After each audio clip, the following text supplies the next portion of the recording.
And Ember in the Ashes by Sabaa Tahir is the first book I'm kicking off with here. This is an excellent book for beginners to get into, especially if you're trying to be introduced to a soft magic system. This is also part of a series, the Ember Quartet, and this book has themes of oppression, love, forbidden love, um, strong family heritage that the whole series does. But this first book is very big on sort of military school. We have that kind of setting. So we have the usual young adult settings. Also, guys, don't forget to like and subscribe to my Patreon if you want to further support the channel. And then being Ashes, this was a 5-star read for me, and I think this is absolutely excellent for beginners because it follows the standard YA story, and I think that's a good thing, especially for beginners. And even if you're an advanced reader, if it's not broken, don't fix it. There's a reason why the standard template is there, and Sabaa Tahir really adds her own magic to it. It is very well done. We follow two POVs in this story as well. So again, not too much if you're just getting into fantasy, following two characters and trying to sort of like juggle where they're at in their lives. And they're two very different characters. Actually, no, yeah, two. Was it two? Here's two. Two. And they're in two very different um socioeconomic categories, just everything. We follow one guy, Ilyas. He is part of this academy that sort of like raises soldiers, and so he's in this military academy, and he's basically top of his class. And then we follow Laya, who is essentially part of a group called the Scholars, who are very much oppressed by the people that Ilyas comes from. And this world is just there's a lot going on. There's all sorts of like mysterious creatures, prophecies, and I think it's really good. And obviously a an uprising, a rebellion. There's always a rebellion. So this thing has all the standard YA things you need, but I think it's absolutely a great introduction into fantasy, and I really love this book. I forgot to read the last book. I will be doing that soon. Maybe by the time this is out. Actually, no, I doubt it. The Final Empire by Brandon Sanderson, aka Mistborn. This is sort of the total opposite of the Ember of Ashes, as in this is hard magic, and I think this is the perfect introduction for those that want to explore different types of magic within fantasy. This is literally the one. I gave this 4 star. This was a good read. Some people have this is part of a trilogy. Some people have it as their top 10. I don't, but I think it's worth the read, especially if you're a beginner. It is definitely 100% worth getting into.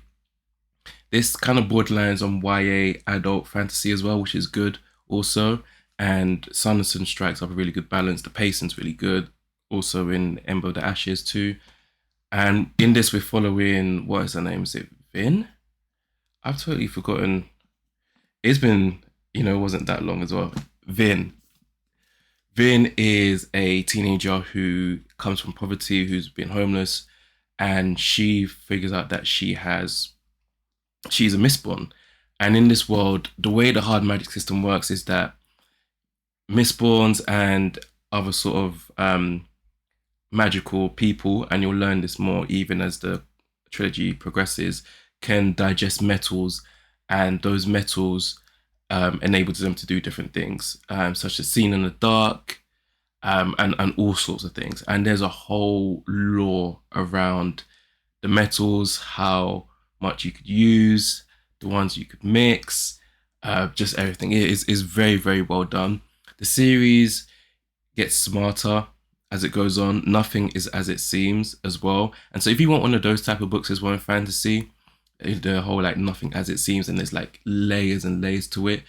The Final Empire, the Mistborn series, Mistborn Era 1 is a great series to start off with. Highly recommend. Number 3, we have Illborn by Daniel T. Jackson. These books are getting longer, which you got to get used to if you're gonna be a fantasy reader. To be honest, Illborn is absolutely fantastic. A very underrated book. All the books on the list are very well known. This is probably the most underrated book in fantasy, most underrated series. I've got the other two books behind me. There'll be a fourth one also. So again, this is part of a series. Every book in this list is part of a series. And if you're interested in very character driven stories, um, religious persecution, medieval setting, a sort of militaristic religious arm as well, and then also just the confusion of being a young adult and growing up. This is the perfect book. It is actually not YA, even though our four main protagonists are all young adults, who are literally trying to find their way as they discover that they are sort of their emerging powers that are forbidden by the church are coming to light. And so they're trying to like figure out their lives also as well as their magic. And they're also trying to, they've also got the religious persecutions and we've got, this is a medieval setting as well. So we have, obviously powerful families and lords that control various land. And so there's also like politics involved as well. Very, very good book. I gave this a 4 star. I can't wait to get to the rest of this series. Um, yeah, absolutely fantastic. Especially if you're character driven, you like a religious aspect in your book, and battle scenes and all that good stuff. Perfect book to pick up. For those familiar with my channel, you knew this was gonna show. You just 100% knew. This is, of course, you know what it is. Harry Potter, the Philosopher's Stone, the first book in Harry Potter series. This is just the most absolutely perfect series of all time. And this is the most magical book ever written. And if you needed persuading to read it, the first lines, Mr. and Mrs. Dursley of number 4, Privet Drive, were proud to say that they were perfectly normal. Thank you very much.